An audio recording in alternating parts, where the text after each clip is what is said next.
Paper number 23 का explanation हम लोग देखते हैं। आप अपने परफॉर्मेंस को जज करें कि आपका परफॉर्मेंस कैसा है। आंसर मैच कर लीजिए और मन करे तो बीच में वीडियो को पॉज कर लीजिए अभी, सो दैट कि आप अपना आंसर मैच कर लें and then let's move to that. चलिए, आपके शुरुआत में इंप्रूवमेंट दिया हुआ है और शायद अभी बोल्ड नहीं किया हुआ है, आपको समझ में आ गया होगा। यहां पे बोल्ड है, लेट्स सी। हाँ, एक्चुअली पहले वाले में छूट गया है। अब आप ध्यान दो। Highly intelligent people seldom tolerate any ambiguity. अब आप देखो तो उस सेल्डम के जगह पे हार्डली यहां दिया, हार्डली वहां दिया, 3 जगह पे दिया है और यहां पे कोई वर्ड नहीं डाला है। अब सेल्डम और हार्डली में कोई अंतर नहीं होता, सेल्डम भी लगा सकते हो, हार्डली भी लगा सकते हो, मतलब वो टॉलरेट नहीं करते हैं का मीनिंग चाहिए। और टॉलरेट नहीं करते हैं तो यहां तो बीच में है ही नहीं ना निगेटिव। डू नॉट टॉलरेट होता तो बात बन जाती, नेगेटिव वर्ड तो देना ही है, नॉट का मीनिंग तो देना ही है। अब वो क्या टॉलरेट नहीं करते हैं आप जरा देखो। पहले मैं यहां पे देखो, एक जगह पे एम्बिग्विटी, एम्बिग्विटी, दूसरा एम्बिगुअस। अब जब आप एनी लगा रहे हो और टॉलरेट वर्ब डाल रहे हो तो वर्ब का ऑब्जेक्ट चाहिए। और एम्बिग्विटी और एम्बिगुअस में अंतर क्या है कि ये एडजेक्टिव है, एम्बिग्विटी उसका नाउन है, तो ये तुम्हारा कैंसिल हो गया। अब दूसरा ये कि तुम्हारे टॉलरेट के साथ ये वर्ड डालना है या एम्बिग्विटी के साथ डालना है, क्योंकि तुम्हारे ए नंबर में सेल्डम या हार्डली में कोई अंतर नहीं है, उसके पोजीशन में अंतर पड़ गया है। दे highly intelligent people tolerate hardly any ambiguity. अब हार्डली एडवर्ब है तो नाउन के साथ वो कैसे, वो तो वर्ब के साथ आना चाहिए ना, तो ये हार्डली अगर यहां होता तो ये सही हो जाता, और यहां पे उसने एम्बिग्विटी जगह पे लैकुना डाल दिया। लैकुना मतलब होता है किसी चीज में शॉर्टकमिंग, किसी चीज में। और ये है कि जो इंटेलिजेंट लोग होते हैं उनको डाउटफुलनेस पसंद नहीं आता। लैकुना का मतलब काम के इम्प्लीमेंटेशन में जो कमी खामी होती है ना, उसको लैकुना बोलते हैं, गैप बोलते हैं, गैप। सो ये तो वर्ड ही गैप चेंज कर दिया, तो तुम्हारा option number A. Some people experienced life only if they are totally at the mercy of their feeling. Sentence में एक नॉर्मल स्टेटमेंट है, कुछ लोग लाइफ को ऐसे जीते हैं जैसे वो सिर्फ अपने फीलिंग के ही भरोसे जी रहे हैं, फीलिंग की दया पे जी रहे हैं, जैसे फीलिंग आएगा वैसा जिएंगे। तो यहां तो पास्ट डाल दिया ना, तो वो तो नहीं जाएगा। सम पीपल के बाद एक्सपीरियंसिंग नहीं होगा, यहां पे भी पास्ट नहीं जाएगा। अब बाकी बचा तुम्हारा ए और डी। एजिफ का मतलब होता है मानो, एक हम काल्पनिक सिचुएशन डालते हैं, और व्हेन का मतलब जब। जब लगाने के बाद सेंटेंस मीनिंगलेस हो जाएगा। कुछ लोग ऐसे जीते हैं मान लो वो अपने सिर्फ अपने फीलिंग के भरोसे जिंदगी जी रहे हैं। सो तुम्हारा आंसर क्लियर है कि तुम्हारा आंसर में ए जाएगा। Next, leaders enable a group. Leaders एक ग्रुप को सक्षम बनाता है कोई काम करने के लिए। एबल या इनेबल में हम लोग सबसे पहले टू लगाते हैं। अब बाकी में तो जो लिखा हुआ है उसका कोई ग्रामेटिकल जस्टिफिकेशन तो होगा ही नहीं कि इस कारण से ये बाइन लगेगा। ये मीनिंग बेस्ड क्वेश्चन है। To imagine and create a future which will fulfil the purpose.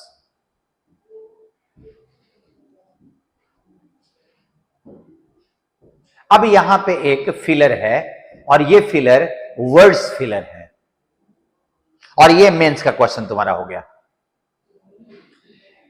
Investment bank Goldman सैक्स downgraded its forecast for India's economy on Tuesday in the wake of a more than $2 billion fraud at Punjab National Bank. उसने अपना Indian economy के प्रति जो grading होता है उसको नीचे कर दिया जब पंजाब नेशनल बैंक में $2 बिलियन का फ्रॉड हुआ था। अब उसके बाद जरा आप सेंटेंस को देखो, टू वार्न, अगर बीच में, अच्छा वार्न तो रख नहीं सकते ना कि उसने डाला वर्ब यहां डाला, अब फिर यहां पे वर्ब डालेंगे तो कंजंक्शन कहां जाएगा? तो तुम्हारा worn cancel, has worn cancel, फिर वेयर लगा दिया, फिर तुम्हारा वेयर कैंसिल हो जाएगा क्योंकि ऑलरेडी वर्ब आया हुआ है तो नेक्स्ट वर्ब के पहले आपको कंजंक्शन डालना पड़ेगा। अब उसने दिया कि to warn a टाइटर spark,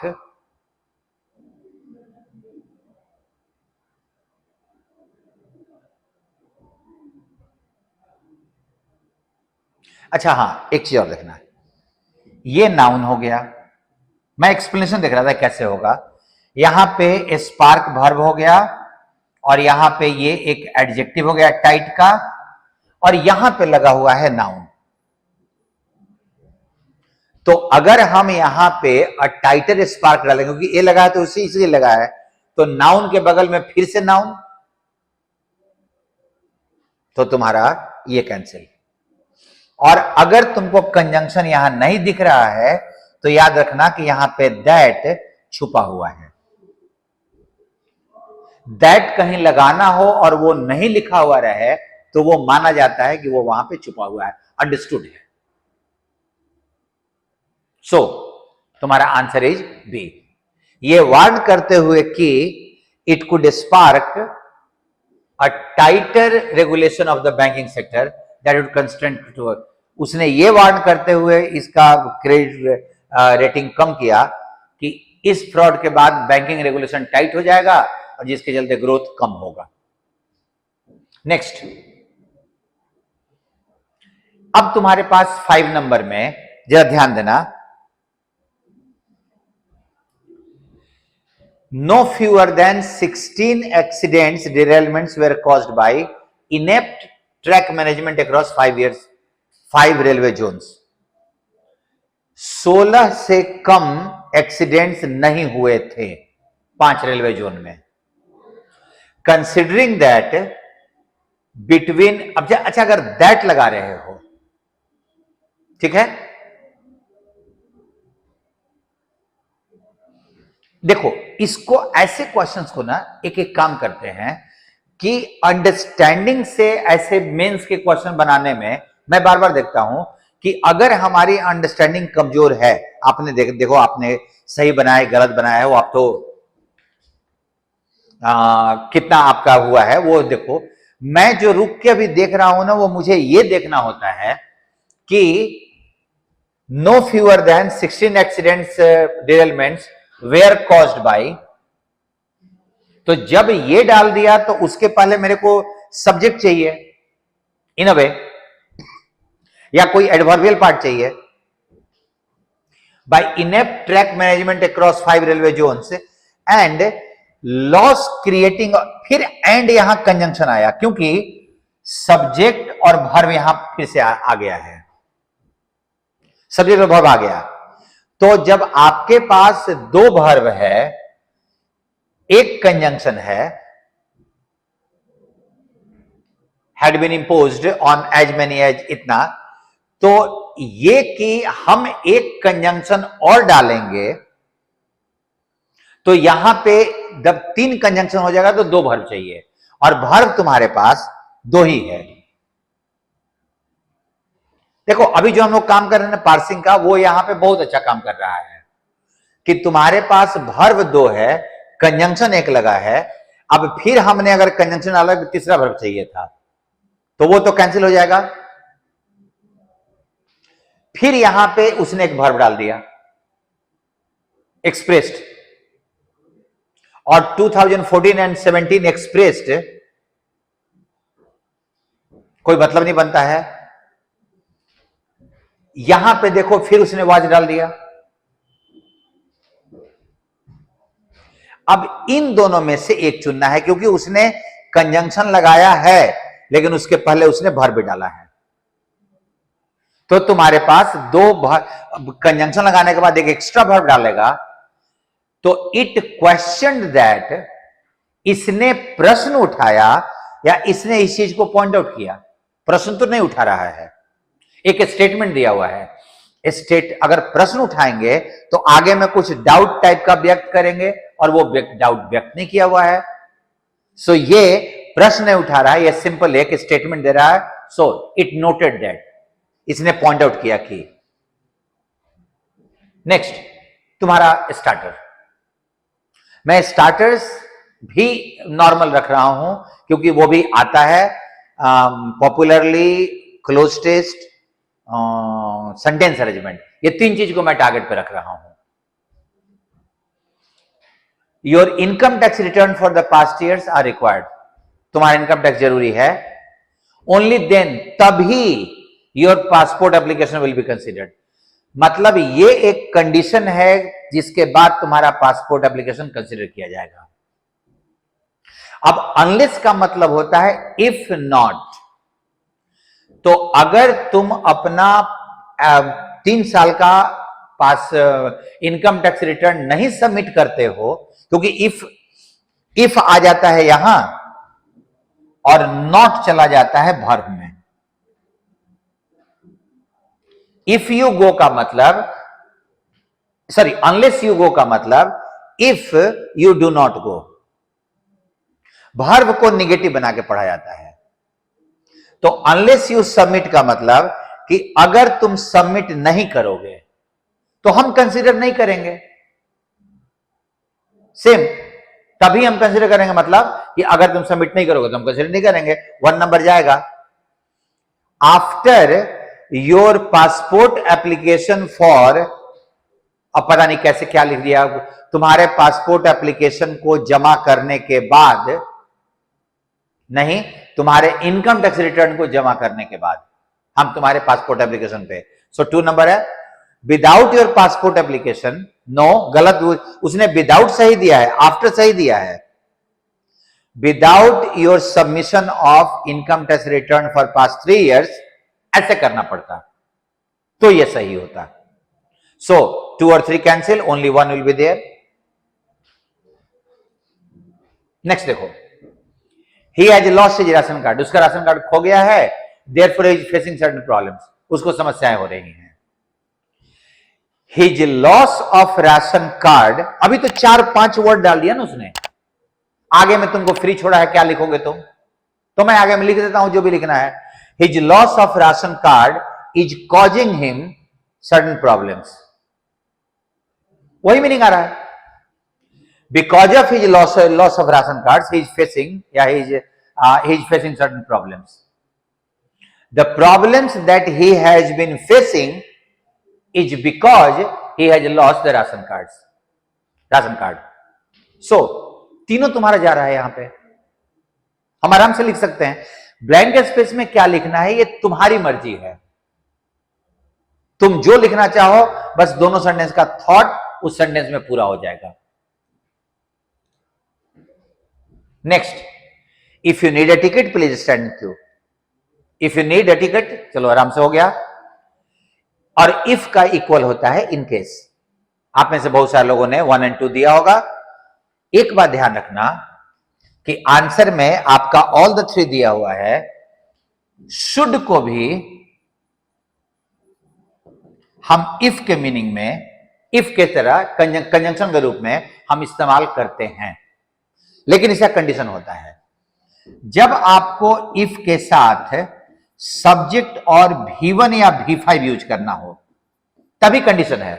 present indefinite का अगर इस्तेमाल करना हो तो इस स्ट्रक्चर को आप should plus subject plus V1 से एक्सप्रेस कर सकते हो। V5 भी रहेगा तो V1 हो जाएगा वो। जैसे इफ ही कम्स, तो हम लिख सकते हैं शुड ही कम। अगर V1 या V5 रहा तो आप इफ के जगह पे शुड लिख लो, और यहां कुछ भी रहे भाई V1 या V5, ये V1 हो जाएगा। So should you need is equal to if you need, so all the three. Next तुम्हारा अब लिखा हुआ है that is the conventional wisdom. तुम्हारे पास एक बात क्लियर था कि फर्स्ट सेंटेंस डी था, but the conventional wisdom is wrong, तो तुम्हारा ई के बाद ए आ जाएगा। कन्वेंशनल विजडम इज रॉन्ग, ठीक है। अब यहां लिखा हुआ है that is the conventional wisdom, ये पारंपरिक रूप से लोग मानते हैं कि सही चीज है, और पारंपरिक रूप से सही चीज के लिए तुम्हारे पास ये दिया हुआ ना, the assumption is that, assumption ये है कि, अनुमान ये है कि planting trees and avoiding further deforestation, हम पेड़ रोपें और पेड़ों की कटाई ना करें, तो provides a convenient carbon capture and storage facility on the land. B के बाद तुम्हारा ई आएगा, और कहीं कन्वेंशनल विजडम नहीं दिया हुआ है।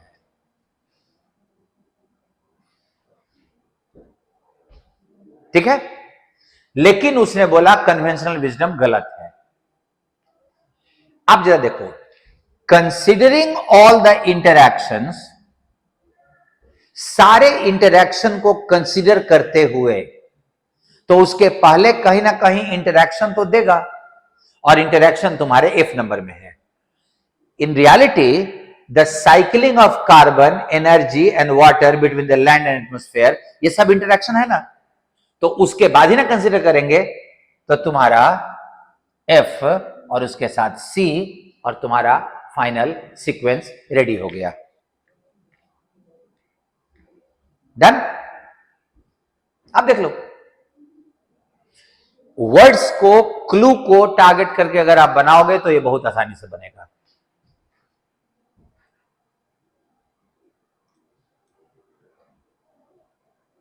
अब आप टारगेट करो पैसेज को।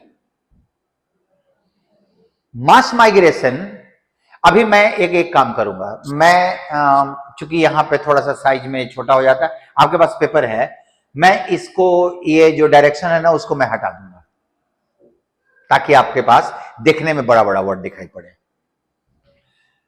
मास migration has produced a huge world wide economy of its own which has dash so fast. अब उसने हैज डाला, हैज के बाद मेरे को V3 चाहिए था, ग्रीव के जगह पे ग्रोन होता, एक्सपेंड के जगह पे एक्सपेंडेड होता, एस्केलेटिंग V4 हो गया, इंक्रीज तुम्हारा V1 हो गया। तो सिवाय इसके कि बिना किसी मीनिंग के हैज को टारगेट करके हम आराम से बना लेते हैं। जो इतनी तेजी से मास माइग्रेशन बढ़ा है during the past few years, that figures have astonished experts, experts भी आश्चर्यचकित हैं। Last year remittances sent home, remittance होता है वो मनी जो आप कहीं सपोज करो कि कोई आदमी कहीं किसी विदेश में कमाने जा रहा है, वहां उसने कमाई किया, और अपनी कमाई का कुछ हिस्सा अगर वो अपने देश में अपने परिवार को भेज रहा है, तो that is called remittance, the sent money. Last year remittances sent home, जो पैसा वहां से मास माइग्रेशन, जो लोग गए बाहर बड़ी मात्रा में, वहां से उन्होंने जो पैसा भेजा, वे are expected to dash 232 billion. अब जा देखो तो,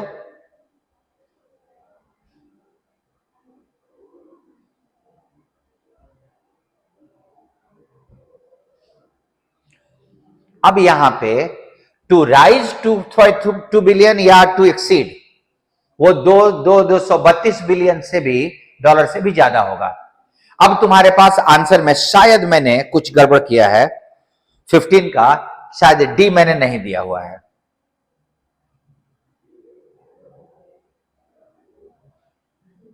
$15 का डी है, sorry,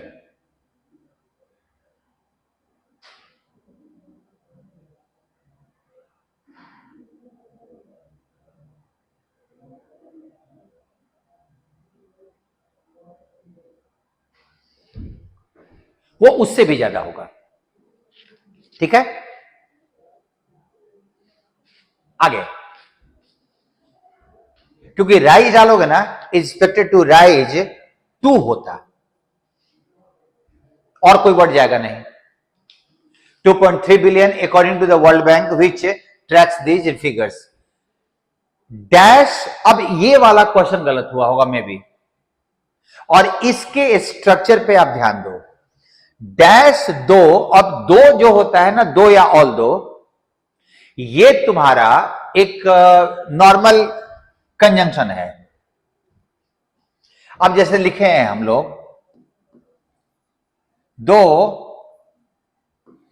he is intelligent, he commits mistakes. इसका रूल ये है कि इसको हम लोग लिख सकते हैं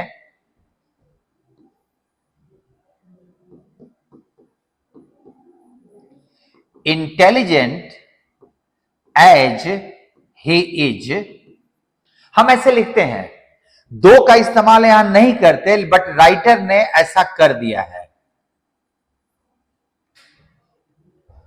दोनों का मीनिंग सेम है, क्योंकि तुम अभी अगर ध्यान दो तो तुम्हारे क्वेश्चन में जो वर्ड लगे हुए हैं ये एडजेक्टिव लगे हुए हैं। तो मैं जो बोल रहा हूं कि यहां जो 2 लगा ना, एज होना चाहिए था, तो तुम ऐसे पढ़ो, although the flow of remittances is blank space. यहां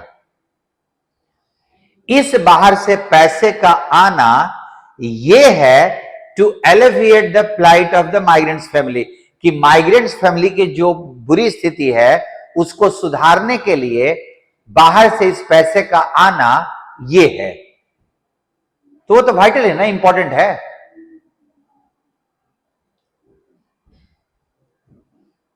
it can not on its own lift entire nation out of poverty. वो परिवार के हालत को सुधारने के लिए हो सकता है, बट ये पूरे देश को आउट ऑफ पॉवर्टी नहीं कर सकता वो। Done. Those who study the dash of remittances, शायद इंपैक्ट टाइप का ही होगा ना, जो इस रेमिटेंसेज के प्रभाव को और क्या करेंगे, सर्कमस्टांसेज को तो नहीं करेंगे ना, क्वालिटी तो नहीं होगा, जो इसके प्रभाव को कि देश पे कितना प्रभाव पड़ रहा है, परिवार पे कितना प्रभाव पड़ता है, जो इसको स्टडी करते हैं, argue that the money allows poor countries, की जो पैसा बाहर से आ रहा है उससे पुअर कंट्रीज क्या करते हैं, to put off basic decisions of economic management, like, तो वो अपने देश का इकोनॉमिक मैनेजमेंट को स्थगित कर देते हैं, like tax collection system, building schools, ये सबको स्थगित कर देते हैं। पैसा तो आ ही रहा है देश में। रेमिटेंसेज टू पुअर कंट्रीज, जो गरीब देशों में जो वहां के लोग जो बाहर जाके काम करते हैं वो पैसा जो भेजते हैं, can also dash the fact that they do not produce much at home. ये इस तथ्य को ये कर सकता है कि देश का उत्पादन अच्छा नहीं है, छुपा सकता है, क्योंकि पैसा वहां पे आ ही रहा है तो वो तो छुपाएगा ही ना।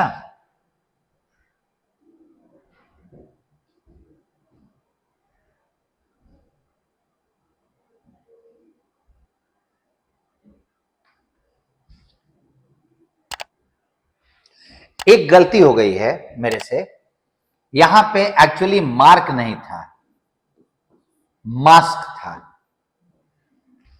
हिड नहीं होगा, हाइड होता, क्योंकि हिड हाइड का सेकंड फॉर्म है। तो वो अभी तो कोई वर्ड जाता ही नहीं। कैन लगा हुआ है ना, कैन, तो कैन के बाद तो V1 डालना पड़ता, मार्क नहीं है, गलती से प्रिंटिंग मिस्टेक है। ये इस फैक्ट को छुपा सकता है कि वो घर में ज्यादा प्रोड्यूस नहीं करते, देश का उत्पादन अच्छा नहीं है, ये इस बात को छुपा देगा। The challenge is now to find programmes that dash the benefit of remitted cash, जो आया हुआ धन है उसके बेनिफिट को क्या करे, दैट ऐसे प्रोग्राम जो हैं जो आए हुए धन के बेनिफिट को मैक्सिमाइज करे, और तो कुछ कर नहीं सकता है, वर्ब चाहिए ना, वो मैक्सिमाइज करे। एक प्रिंटिंग मिस्टेक हो गया है, बट आप ये देखो कि ये पैसेज पढ़ने लायक, अंडरस्टैंडिंग बेस्ड बहुत अच्छा था, और ऑप्शन ज्यादा मुश्किल नहीं थे। अगर आप आराम से पढ़ लिए होते, समझ में आ जाता, तो आपके लिए अंडरस्टैंडिंग वाइज यहां पे कोई ट्रबल नहीं था, आप आराम से इसको बना लेते। I hope you must have enjoyed. Do keep me informed, inform करते रहो मुझे कि कैसा लग रहा है। थैंक यू सबको, बाय।